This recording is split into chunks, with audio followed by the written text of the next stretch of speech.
All right, let's get right into it. We spend so much of our energy thinking about the battles out there, right? The competition, the obstacles, the daily grind. But what if the biggest war you'll ever fight isn't out there at all? What if it's raging inside your own head? Just let that sink in for a minute. This quote right here, it gets to the absolute heart of what we're talking about today. See, being at peace with the world sounds great, but being at peace with yourself, that's everything. And winning that peace, well, that's the only battle that truly matters. You know, we read about these epic conflicts in history books, but honestly, they have nothing on the war that's being fought inside your mind every single day. It is a constant, relentless struggle for control, and the outcome of that struggle literally shapes your entire life. So think about it. Who's the one person really holding you back? It's not your boss. It's not your rival. It's a part of you. It's that internal weakness, that little voice that loves excuses and always wants to take the easy way out. And in this explainer, we're going to drag that enemy into the light, understand it, and figure out how to finally conquer it. So, who exactly is this enemy? Well, it's not quite that simple. It's more like a civil war. There are two powerful, competing forces inside every single one of us. It's a constant back and forth, a push and pull between two very distinct voices that want completely opposite things for you. So on one side, you have what we'll call the soft voice. This is the voice of comfort. It wants you to hit the snooze button, to stay on the couch, to take it easy. But on the other side, you've got the demon voice, and it wants the exact opposite. It craves discipline, it demands ambition, it lives to push you harder.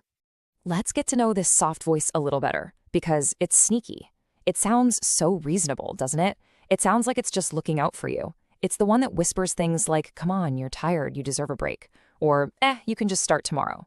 But make no mistake, its real job is to keep you small, to keep you from ever reaching your true potential. This is that voice. You know the one. It's the voice that tells you to sleep in when you swore you'd get up early to work out. It's the one screaming quit when you're on your very last rep. It's a master of justifying weakness, always giving you a perfectly logical sounding reason to give up. It will always trade your long-term greatness for its short-term comfort. But remember, the soft voice isn't the only one fighting for control. There's another voice in there. It can feel harsh, demanding, even cruel at times. But this voice, this is actually your greatest ally. It's time to hear its call. Now, don't let the name fool you. This voice isn't evil. Not at all. It's the part of you that's hungry, the part that flat out refuses to settle for good enough. Think of it like your own personal drill sergeant. It knows what you're capable of, and it will never, ever let you forget it. So while the soft voice says, sleep, the demon voice yells, wake up. While the soft voice says, you're done, the demon voice demands one more rep. And maybe most importantly, it's the voice that tells you straight up, you are not good enough yet. It uses that feeling of dissatisfaction not to crush you, but to fuel you. And this is the absolute key. It's all about how you interpret that inner critic. When that demon voice tells you you're not good enough, it is not an attack. It's a diagnosis.